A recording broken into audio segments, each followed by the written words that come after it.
A very warm welcome to you, and thank you so much for joining our Homeopathy 24/7 podcast. We are going to be speaking to an array of international guests who will share their knowledge and experiences of homeopathy with you. We will discuss all types of subjects such as remedies, symptoms, and stories of health. No matter where you are with your homeopathic journey, we aim to inspire you on your quest to natural health and living. The podcast is brought to you by Mary Greensmith, the founder of Homeopathy 24/7, which is a global platform connecting you with a homeopath wherever you are in the world, 24 hours a day. So let's get started with today's chat. Please welcome Mary Greensmith. Hello, welcome. It's so lovely to see you. Thank you so much for joining us. Really happy to welcome Morris Tuffery. Welcome, Morris. It's lovely to see you. Thank you for coming in. It's great to see you, Mary. It's always great to see you. And here I am in New Zealand, you in England. Amazing thing about Zoom and technology these days. Isn't it fantastic? And you've been practicing in New Zealand for many years. Tell us a little bit more about your homeopathic practice. Yes, well, I had a full-time practice in the main street of my hometown, New Plymouth, for 10 years in the 80s. And then I took a sabbatical for a few years. Well, I mean, I never stopped practicing, but did part-time. Mm-hmm. And then I took it up again full-time about 10 years ago. And in recent time, well, during COVID, I was forced to go back home. And so I liked it. I liked doing it online because people didn't have to travel hundreds of miles to see me. So I've enjoyed being on Zoom and doing Zoom consultations, and the international connection through your amazing setup has enabled me to keep enthusiastic and passionate about it.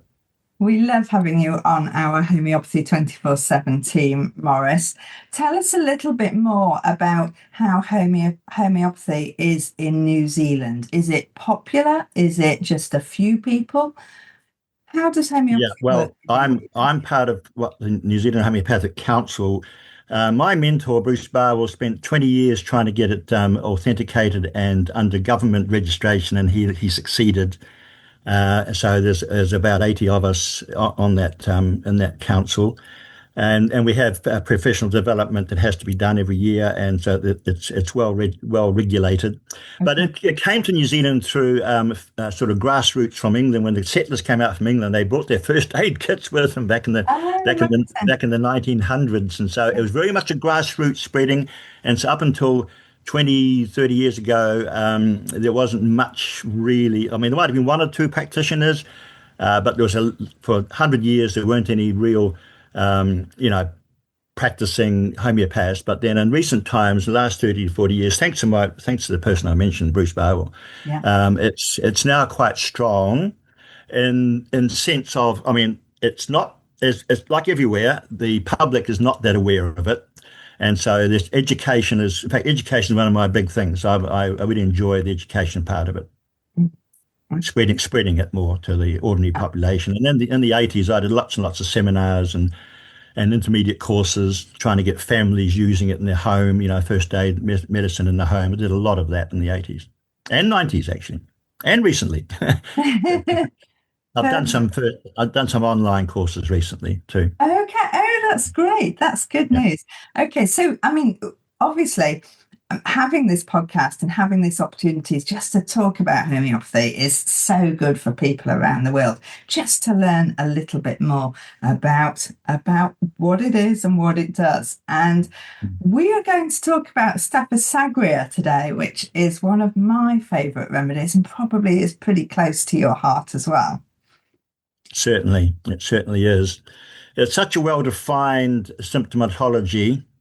I know that the early homeopaths through Staphysagria, when it was first proven by Honeymoon, they couldn't get a handle on it because they saw it was very good for genitourinary problems and teeth problems and some nerves problems, but it didn't really.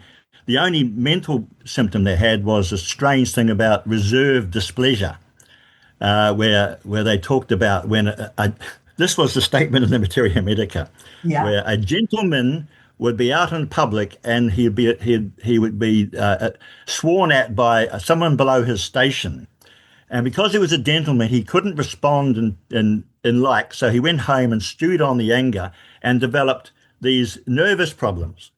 You see, that was how they explained it then. But of course, as time's gone on, we've realized that that's also the case with people who are exposed to abuse. Yes. Like, the worst abuse, like sexual abuse, physical abuse, all sorts of abuses. In fact, I'll talk about some of the types of abuses later on if I can. Yeah. And so it's the same thing. If someone can't express their anger in the moment, and they're subjected their will to somebody else, or the ego, ego will, I suppose you can't define that here. Then they have to suppress that anger. And of course, if you suppress strong emotions like anger, it's going to do something in the body, and that can reflect in many different types of situations to do with emotional problems, mental problems. But also, the other thing I love about Staphysagria is that it has very specific physical applications, but all through the thread that goes through them all, mental, emotional, physical, is this thing about anger and sensitivity. People are sensitive, the Staphysagrian type person is sensitive to things said about them. And they're also sensitive in a lot of their ailments. It's a good remedy for chalazions and styes, and those styes are very sensitive. It's an angry type of thing. That's a good remedy for colic, and the colic, especially due to anger, that's a very sort of sensitive, angry type thing. So you can see a thread going through a lot of the physical symptoms as well. So once you understand the remedy is a remedy about anger and sensitivity, it breaks it apart and makes it easier to sort of study and get a handle on. And it is a remedy that we use quite a lot, isn't it? I use it a lot. Compared to others, it wouldn't be my main one. No, but I certainly use it a lot. I have done for a long, long time. And I remember the first one I came across. I mean, it was the first time I used it. I mean, it was a very simple situation. I mean, this person had been sacked from his job. Okay. And he had suffered. It had been humiliating because he'd been accused of something that wasn't true, and so he lost. He didn't only lose his job; he lost his public position. Yeah. And so he had a nervous breakdown because of it. He wouldn't even go outside because of the fear of the public, and he developed this incredible situation. He had to stay home; couldn't even drive anywhere. Staphysagria helped him so much, that he could go out and just participate within a very short time too.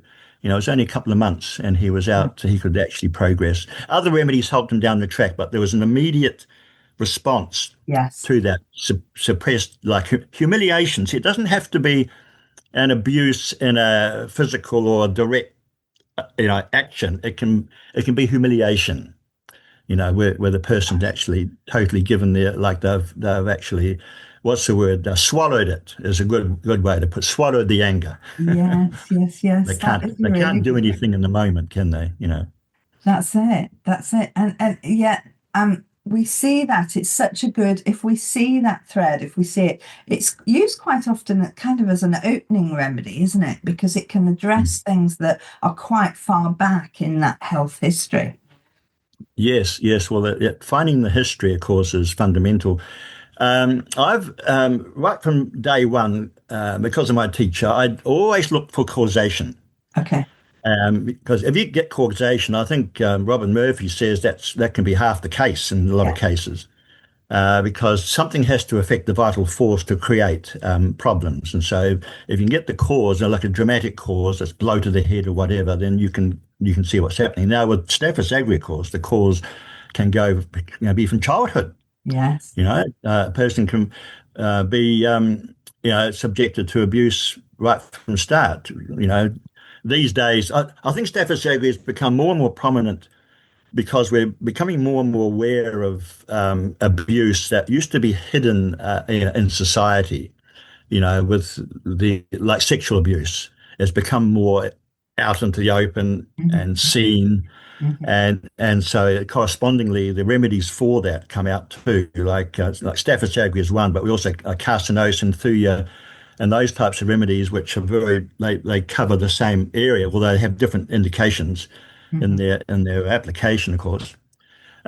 So ailments from way back in childhood. It can be a child at school being told by the teacher that they're no good or they're stupid, or or parent telling a child that, why aren't you like your sister? Why aren't you tidy like her? You're so untidy. You'll never amount to anything. One statement like that taken by a child into the subconscious mind can affect their whole life. Yeah. The whole life. So sometimes it's hard to elicit that type of symptom from someone, 30 years later, but they'll say something like, I never felt comfortable at school. I was always put down at school. They can say things like that. It doesn't mean you automatically go to Staphysagria, No. because there are other ones like a podium, for instance, for the lack of confidence sort of things at school, but other things will indicate Staphysagria like that. But when it comes to abuse, like sexual abuse, and physical abuse, like physical battery, and also a woman in an abusive relationship for a long time, yes, that's a red light for me for Staphysagria. Absolutely. Perfect. Now, at college, they always explain Staphysagria as being a volcano under a Laura Ashley tablecloth. Can you explain a little bit more about Yes. that? Yeah, everything's good. I'm just ignoring that. And then sudden explosion. Yeah, absolutely. I had a case, a woman who was extremely successful, she went top of her company. She'd played netball for her country, and she had then gone on to motherhood, and she'd been abused by her father and her grandfather. And the father actually turned out to be not her real father, actually, later on. She said that she couldn't sleep at night because she was so seething with anger. But if you met her, like first time I met her, and her friends would tell me, she was the nicest person. Like she'd do anything for anybody. And as she said, she felt like she had to put other people's needs first. Mm-hmm. That's a sign of the victim mentality, where if you're in a situation where you've been abused and you can't speak up for yourself, you can't say anything because, you can't, then that anger is suppressed. So that's seething away there. And so that anger has to come out sometimes. And so that can be that burst out you're talking about. They can suddenly burst out with a very simple, small thing can set it off. But then they'll quickly put it away again, and keep it under wraps because they don't want to hurt anybody. They're so nice. Yeah. They are the ultimate, I think Robin Murphy called them the ultimate caregiver, because they put other people's needs first. In that situation. Yeah. By the way, she ended up taking Staphysagria, and she stood up to her mother. Her mother, when the abuse was happening with the father and grandfather, the mother didn't do anything, and this is very common, Yeah. And after Staphysagria, she had an hour-long phone call with her mother. Hadn't spoken to her for years, and after that phone call, she felt a total relief, and relief. Because she had the confidence now to stand up to and say her piece. It's feeling unworthy. It's feeling like you don't have a say. You actually are the bad person. You're the unworthy one that has to serve everybody else. That's it's very common. So that anger does seethe, as you're saying. It can come up at the least provocation, like a passionate burst of anger, as materia medica says. Let's just do a quick comparison of Staphysagria with those other related remedies, because we've mentioned carcinosin, we've mentioned Thuja, and maybe even it's very close to Natmur in a lot. Very much. I was going to say Natmur as well, actually. Yeah, true. Well, the Natmur one's easy to distinguish because the Natmur gets abused in many different ways, or it can be a grief as well, of course. But they tend to see that emotion as saying to themselves, "I'm not going to be hurt like that again," and so they wall that emotion off and become cold, and they're not going to feel it anymore, and they become like the perfect sort of citizen. because they're going to do everything Yeah. right. Yeah. So they don't feel. Whereas the Staphysagria person is always feeling that anger. It's always there. It doesn't go away. It's always there. So that's a big distinguishing one. With the carcinosin, the carcinosin is a fantastic remedy. I use that a lot too. That's a real modern medicine. That one that covers all three miasms, as Staphysagria does actually. So the carcinosin, then the subjects there are more inclined to be nervous about the future, that it's going to happen again. So like there's many differences. The one I sort of focus in on is that the Staphysagria, because even though they've been abused, their next partner, they're hopeful it's going to be okay. So they'll carry on with their life. They're not going to have any of the fears. Carcinosin is full of fear and sort of anxiety about the future, and they'll speak up about those things. And so Staphysagria is not like that at all. They're not nervous. They're not nervous. They're just angry. So that's a big thing. And with the what was the other one we mentioned? Thuja. Thuja has the main thing about Thuja is that when they get abused, they feel like they've been put down into the murky depths of the worst sort of feelings they can have, and so they feel dirty, and it's a sort of a horrible feeling. It's different. It's different to anger, really. I think it's deeper. It's deeper, and affects them in many different ways. Although Thuja and Staphysagria both have warts, and they both have genital warts. Okay. And they both have the same sort of wart, that fig wart that looks like a cauliflower sort of excrescent. And that and so they're both concerned about the sexual part of the person. Staphysagria is very much about the sexuality. It affects the genital organs. There's a sexual aspect to it that people can be oversexed, like thinking about it too much, and there can also be undersexed where they're totally shut off and libido's gone. So they're very similar in that way too. Okay, that's interesting. Yes. So, and also that abuse can be just the feeling of being abused, can't it? I mean, I'm thinking about things like surgery. People can come out of surgery and feel, oh, I didn't like that. That wasn't nice. I don't know what went on. We use Staphysagria quite a bit for that, just that feeling that something might have happened. Not knowing what had happened. Yes, that's right. So like a child doesn't know what's happened when they've been abused. They don't know. There's no idea what is going on. Well, surgery is like an angry intrusion into the body. Okay. And Staphysagria is a fantastic healer from the bottom up. There are certain remedies that heal at the top. The Hypericum will heal the nerves and that type of it. Staphysagria is bottom up. And also it's very good for lacerated tissue or stretched tissue. Like when you're in surgery, when you open up the cut, that you're stretching the actual tissue. So lacerated tissue, so I use it a lot for, the lacerated perineum after childbirth, very good for that. And also I've used it for dislocated jaw, like after dental surgery, like when they're holding the jaw open a long time and during dental surgery, that can dislocate the jaw. So that stretching of tissue, you see, so those are very specific sort of physical symptoms, like that. You don't have to have any anger behind it, like any abuse behind it. It can be a first aid of application, but there's that thread of angry or painful or inflammation standing out, like with Styes and chalazions. I mean, it's one of the remedies for recurrent Styes.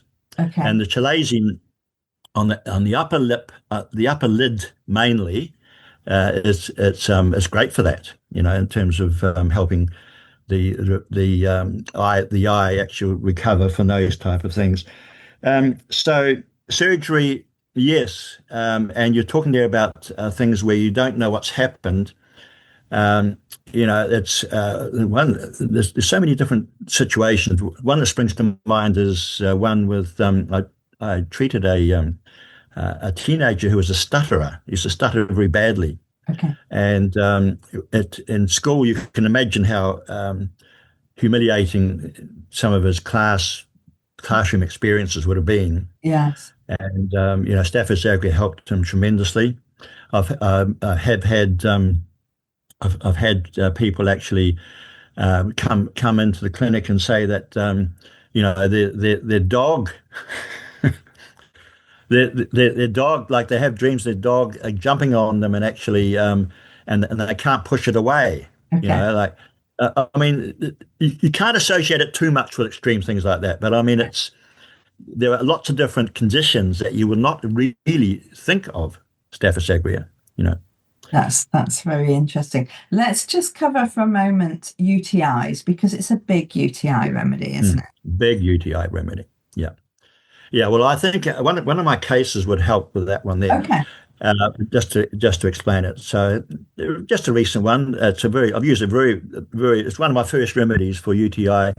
If it's recurrent, so it's part of their setup. Mm-hmm. You can get UTIs from many situations, and it's known in homeopathy for the remedy for. In the old days, it used to be called Honeymoon Cystitis. Okay, yeah. But I mean, it wouldn't be called that these days, of course.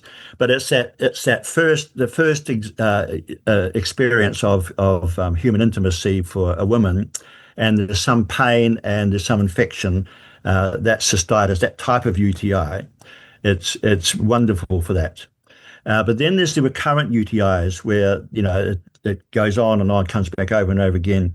This case of mine was she had a current UTIs amongst other symptoms, and when in the case taking, she came up with the fact that she had been raped with just 2 or 3 years earlier by a respected church elder, and I think I froze there a bit. Oh, that's right. So since then she had felt ugly and dirty, and I mean I did think of Thuja, but because she had that unworthy feeling and she had that anger towards that person, the unworthiness was so bad that if she looked in a mirror, she'd only see ugly in the mirror. And she used to be, she said, think of herself as pretty in the early days, and she was very attractive looking, relatively. And so the remedy given was Staphysagria, LM. I usually use LM1, between 1 and 6, depending on different things, for Staphysagria, because it's long-term treatment. I love the LMs for that, for Staphysagria. And within a few weeks, well, she was her sense of pride had come back in her appearance. She said she felt lighter, and she said she felt joy for the first time in 3 years. And that was very, very quick, really quick. That's amazing. And just a wonderful, wonderful feedback from that. And that's what you expect with Staphysagria. You can get immediate results to do with confidence. I had another one, not the UTI one. Another one that springs to mind when I was just talking about that was a person who lost his position in society. He actually came back so quickly that his confidence was the main first thing that came back. It's the confidence in themselves. So they're not subject to another person. They're not subject to any abuse or victimization from another person. So they realize they can stand up to them, and that can be a danger sometimes. I mean, some of the Indian homeopaths talk about being the divorce remedy, because it's like the wife in an abusive relationship suddenly can discover that she can stand up for herself with true Staphysagria, and the husband doesn't like that. And so you can, I mean, shouldn't joke about those things, but that's what happens. They stand up for themselves more. It is different. They realize they can. Yeah, it is different when we give a remedy and suddenly that their response to things changes, because of course we know that that they want to be more confident. It is important to get that, but it does affect everybody in the family, doesn't it? It does affect other people, and they haven't had a remedy. They don't know they don't know. So they might come back, and try different ways to get the person back where they were. Exactly. Yeah. It's a big thing, but it's It's a big thing lovely. that the family dynamics like that. I think people don't underestimate homeopathy like that. Yeah. It can be an intergenerational healing thing. I know some homeopaths do go that far. I haven't got, I mean, I've read the books on it, but I haven't gone that far into analyzing that.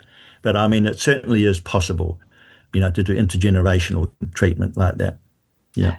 Morris, you mentioned LMs. Can you just give us a brief summary of what an LM is? Because it's a potency that people can't buy from the shops. It's a potency that they would be working with a homeopath with. Can you just explain why a homeopath might choose to go down the LM route? Well, are we talking to homeopaths or are we talking to the public here? We're talking to a mixture of everybody, but I believe Okay. that it's important that the general public, the home prescribers, understand that there are different ways of prescribing Yes. that Yes. homeopaths use and the reason why Right. homeopaths would use them. Okay. Well, I think it's a very important subject. Because people come across homeopathy, and with the internet and all the information around, and especially AI these days, people probably start prescribing for themselves, Yeah. and that's going to generate lots of problems too. If you go to the high C potencies, like by C, I mean it goes into M. 1 M is 1,000 C. Yeah. If you go into the high potencies that modern homeopaths like Kent suggested, you can get amazing results overnight, but you can also get amazing aggravations because you're giving the vital force a very strong frequency that sometimes the vital force can assimilate it and use it nicely and build up the vital force and immune system. Sometimes though there'll be too many blocks in the magnetic field, and so that can actually generate a healing crisis. We call it an aggravation. And so, I mean, there's going to be healing in the end. I mean, it's always positive in the end, but you can go through quite a lot of, turmoil to get there. So with the LM potencies, it's been found, LM potencies, remember, were the last thing that Hahnemann did in his life when he said he came across he called it the perfect treatment. And it wasn't discovered, he wrote it in the 40s. It wasn't actually just put out in the public until 1920, and it took about 30 or 40 or 50 years before homeopaths understood it. And then they looked back at what Hahnemann said. The alien potencies, because of the way he prepared them, don't create aggravations as much. They are gradual. Like instead of giving a remedy and trying to use a blunderbuss to get the person correct, like here's a strong remedy, you'll get better or not. You actually have an LM pain go gradual improvement, and that's permanent. You see, you don't get a sort of an improvement and then a relapse, improvement relapse that can happen with the C potencies. With the LM potency, you get that gradual, and even if you have a gap where you have to do an acute, like say they have a cold in the middle of the treatment, you can have a gap. Mm-hmm. Do the treatment of the acute and come back to the LM potencies, and you don't lose the goodness from what you'd used up to that point. So there's some incredible benefits from the LM potencies once you get into them and use them, and the knowledge about them has only really come out in the last 20 or 30 years. Mm-hmm. Because it took that time for the good homeopaths to use them. Now, most homeopaths will, and the ones who do use them will still use the C potencies and the X potencies and the M potencies. Well, they're still used around the world. Of course, I should say the CH potencies and the K potencies. I mean, they're all still used appropriately. Yeah. Like in first aid, you can use LM in first aid. There's no problem in first aid using LM. But generally speaking, if you have a first aid, you're going to go to 200C or 30C, 200C. I prefer 200C to 1M in first aid because the vital force can respond quickly when they're in first aid. So there's rationales and there's rules to follow with LM as well, and it shouldn't just be dived into. You should look into it and research it, but there's not much to learn. Not much to learn, really. No, it's interesting, isn't it? Because I find that it's useful for people perhaps who have who need, as you said before, who need treatment over a number of days or weeks or months. Mm. perhaps somebody that's on medication and the normal remedies don't hold. Because if we were to give a high potency, we only want to give one or two. We don't want to Mm. give it ongoing. But there That's right. are occasions and there are certain symptoms that we would want to give a remedy again and again and again. And just as you said, a gradual increase. And what comes to mind is things like chronic fatigue. We find that the remedies don't hold as we would expect them to. And that's Mm. where LM remedies are much, much more useful. Yes, long-term chronic conditions. Yes. I invariably go to them now. Okay. And I mean, there's other things in there too. I mean, the other symptoms can come up from the past. That's always the case with homeopathy, and so you can bring in intercurrent remedies. But this is getting into prescribing, into the intricacies of prescribing. But the intercurrent remedies are used much more in the LM potencies than they are generally, because that's because it does follow. Well, I better not talk anymore because we can get right down the rabbit hole. It is a complex subject. And what I really want to get across here is that we talk a lot with home prescribers about first aid prescribing. And what I want Mm. people to understand is that actually homeopaths use first aid prescribing plus about 30 other ways of prescribing. So Yes, yes. first aid prescribing is a very, very small part of homeopathy and how homeopathy is used, but it's a great starting point. But I think it's really important that people don't assume that if they go to a homeopath, if they have long-term treatment, then they're just getting the same type of prescribing as they've been learning about on their own. Yes, I think that's a very good point, actually, because we are in the business of education, and because that's to spread homeopathy. If you're not going to a homeopathic college, you can still have a fantastic first aid kit at home, and handle so many everyday situations, from the ear infections through to diarrheas to the stomach aches, toothaches, bee stings. There's a whole range of things that's easy to learn about. And Yes. you'd use the 6C or the 30C in that situation, or 200C if you have them. That Staphysagria is. So let's talk quickly about some of the first aid things for Yes. Staphysagria. We mentioned UTIs. That's one there. The cut from surgery is a well-known one. The Styes, well, I think we mentioned quite a few of them. The Styes one. Another one is for colic. Colic, I use Staphysagria more than Chamomilla.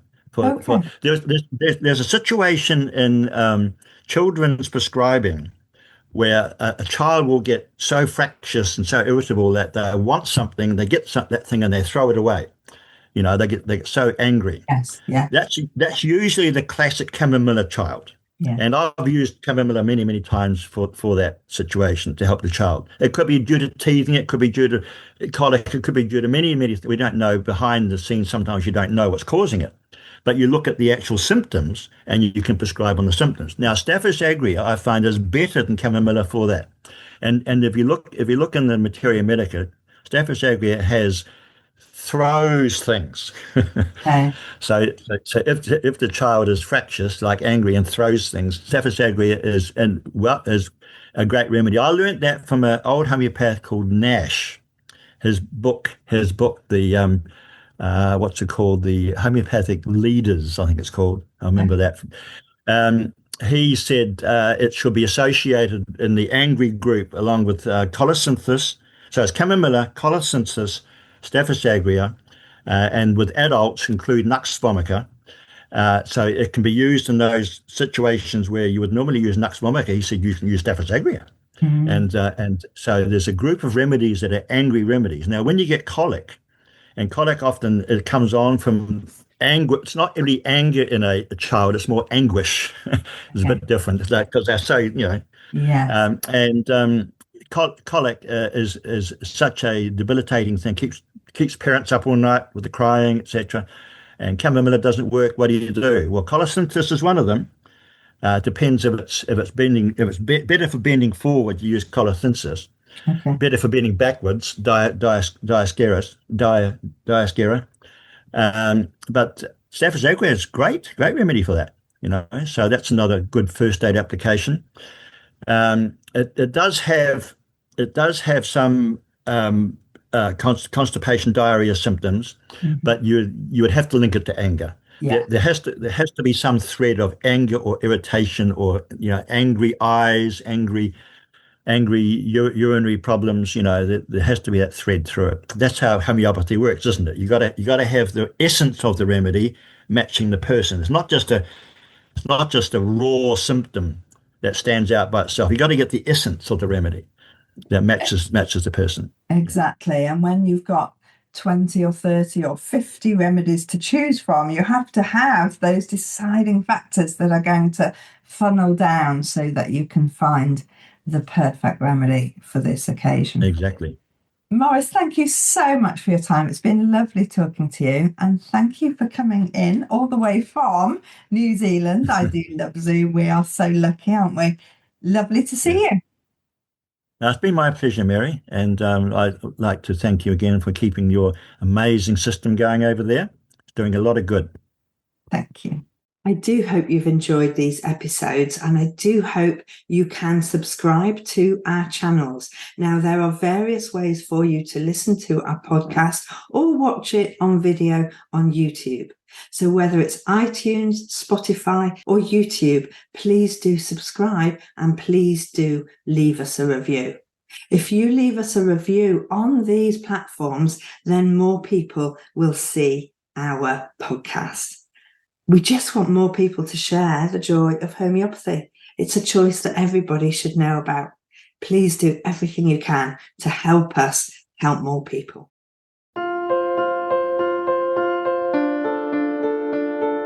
We hope you enjoyed today's episode and look forward to listening to our next one. Please don't forget to follow our podcast on your chosen channel, and please do leave us a review so we can continue to share homeopathy with as many people as possible. If you do have any questions, please do reach out to us on any of our social platforms mentioned in the show notes. We at Homeopathy 24/7 hope to empower you on your natural health journey.